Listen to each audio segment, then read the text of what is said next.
Bonjour, bonjour. J'espère que vous allez bien. Moi aussi, ça va. Alors, heureux encore de vous revoir, de vous savoir nombreux à nous suivre encore ce matin dans notre nouvelle chronique. Voilà.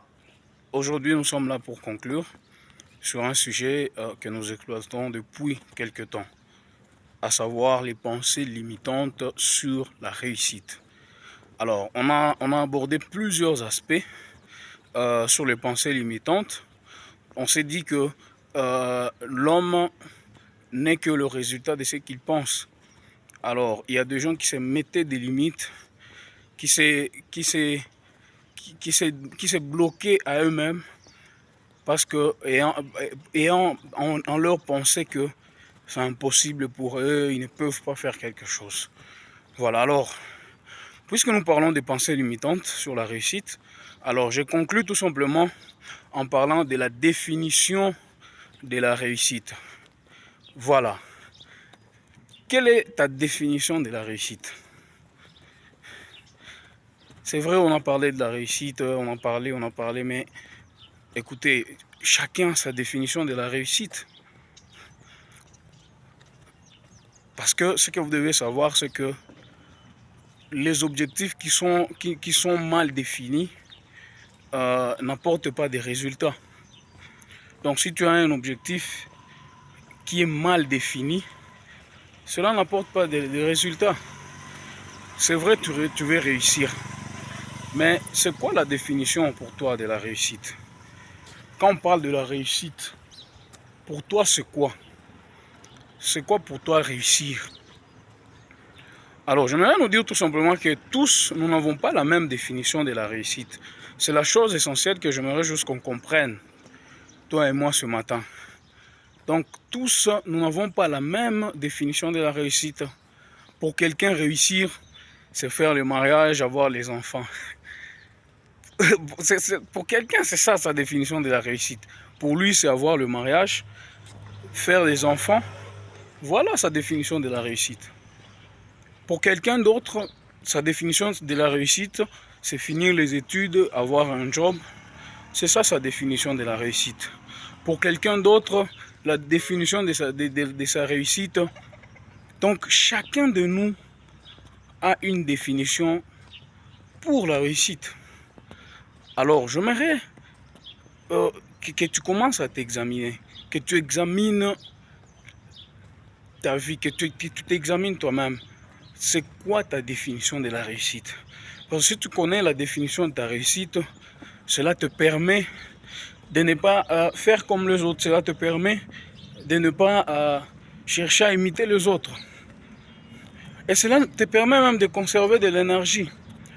Parce que nous ne sommes pas tous, ou si je peux bien le dire, tous nous ne sommes pas destinés à supporter les mêmes coups.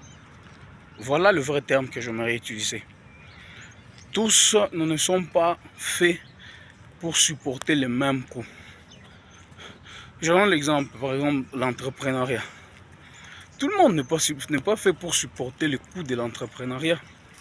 C'est bien, peut-être j'en parlerai dans des prochaines chroniques, c'est bien de parler de l'entrepreneuriat. C'est bien de dire que je dois entreprendre. C'est bien quand on voit des gens qui ont entrepris et réussir.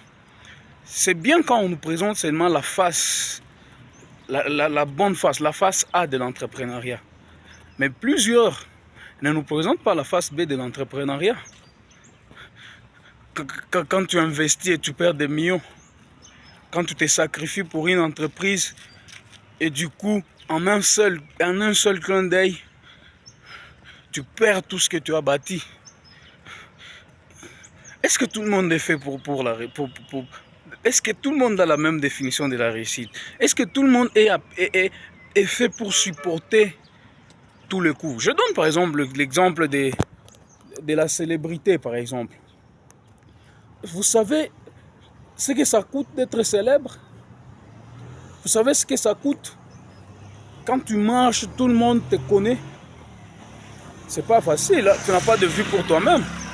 Parce que tout le monde voudra venir te parler. Tout le monde voudra que tu lui dises quelque chose. Tout le monde voudra t'occuper. Donc tu n'as plus de vie pour toi-même. Est-ce que tu sais ce que ça coûte vraiment d'avoir par exemple l'argent et que les autres n'ont pas? Par exemple, dans la famille, tu es le seul qui a l'argent que les autres n'ont pas. Tu sais ce que ça coûte. Est-ce que tout le monde est fait pour supporter les mêmes coûts? Non. C'est pourquoi tu dois avoir ta définition de la réussite. Il y a de ceux-là qui, par exemple, qui n'aiment pas être contrôlés, par exemple. Mais tu veux être une autorité. Mais en étant une autorité, ta vie devient limitée. Ta vie devient contrôlée. C'est quoi ta définition de la réussite? Donc c'est un peu avec ça, cette petite phrase que j'aimerais conclure. Donc chacun doit définir ce quoi pour lui la réussite.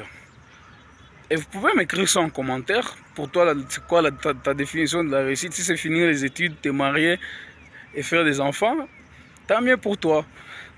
Si c'est avoir 2 millions, tant mieux pour toi. Si c'est acheter une voiture, tant mieux pour toi. Si c'est voyager, tant mieux pour toi. Donc chacun a sa définition de la réussite. D'ici là, portez-vous bien et à très bientôt pour des nouvelles chroniques. Merci.